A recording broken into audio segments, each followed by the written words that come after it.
যে বিষয়গুলোকে নিষেধ করেছে ওই নিষেধগুলো যদি আপনি আমি পালন করে নিষেধগুলো অতিক্রম করে তাহলে ওইটার নাম হইল হারাম। আর যেটা থেকে নিষেধ করেছে ওইটা যদি আপনি আমি পালন না করে তাহলে এটা হইল হালাল। আমি আপনাদেরকে জানায়া দেই, যখন আপনি কোরবানি দেন গরু মহিষ যা যেতেই দেখ না কেন, ইমাম সাহেবের হাত দিয়ে যখন কোরবানি দেওয়া হয়, আপনারা বলুন ওই সময় দেখা যায় ছুরিটা হাতের মধ্যে নিয়ে বলে বিসমিল্লাহি আল্লাহু আকবার বলে যখন গলার মধ্যে দেই, হায়রে ভাই,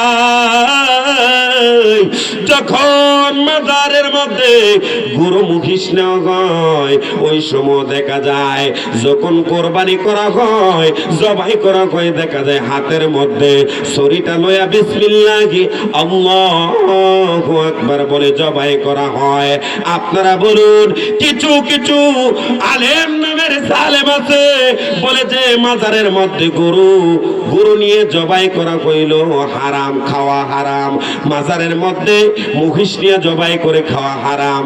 আপনারা বলুন আল্লাহর নামে যেই বস্তুটা জবাই করেছে তাকে যদি কেউ হারাম বলে বেদাত বলে, আপনারা বলেন তাদের ঈমান থাকবো না যাইবো? আরো জোরে বলেন থাকবো না যাইবো?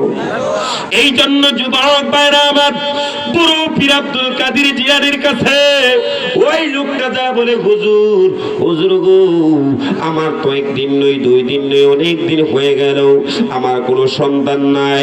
বড় পীর আব্দুল কাদের জিলানী আর কোনো বলে না, বলতেছে বাবা রে, ও বাবা টেনশন কইরো না, তুমি সবর ধারণ করো, ধৈর্য ধারণ করো, আমার আল্লাহ তোমাকে সন্তান দান করবে। সুবহানাল্লাহ, জোরে কর না। হাইরে বিটি মানজালের বাবা, এই ধৈর্য আপনার আমার সমাজের মধ্যে নাই, কথা কর না কেন?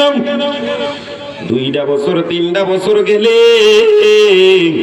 বলে বিবাহ আর একটা করানো লাগবে, আছে না নাই? 3টা বছর আর 5টা বছর গেলে তখন একবার নিশারা, কথা কই না, বিয়ে আর একটা করতেই তুই বানজা, আছে না নাই? না আপনার এলাকায় মন নাই? ডুবো ডুবো তুরি কেমনে দিব পারি, ডুবো ডুবো তুরি কেমনে দিব পারি, হালের বইটা পাইছে রে গুনে, দয়াল মুর্শিদ বিহুনি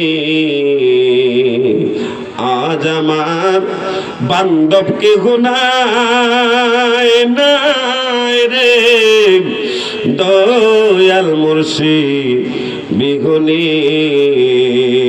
একটা জবান বন্ধ রাখবেন না গো, জবানটারে ছেড়ে দিয়ে বলুন না আল্লাহু আকবার। এই জন্য যুবক আমার মা বোনেরা, দেখা যায় বড় পীর আব্দুল কাদের জিলানী ডাক দিয়ে বলে, বাবারে ধৈর্য ধারণ করো, আল্লাহ তোমাকে সন্তান দিবে। বলতে দেরি হয়েছে, দেখা যায় আল্লাহ রাব্বুল আলামিন ওই মহিলার ঘরে সন্তান দান করছে। কত বছর পরে? 12 বছর পর। কত বছর পর? 12 বছর পর। এই জন্য যুবক রে, বিয়া করছো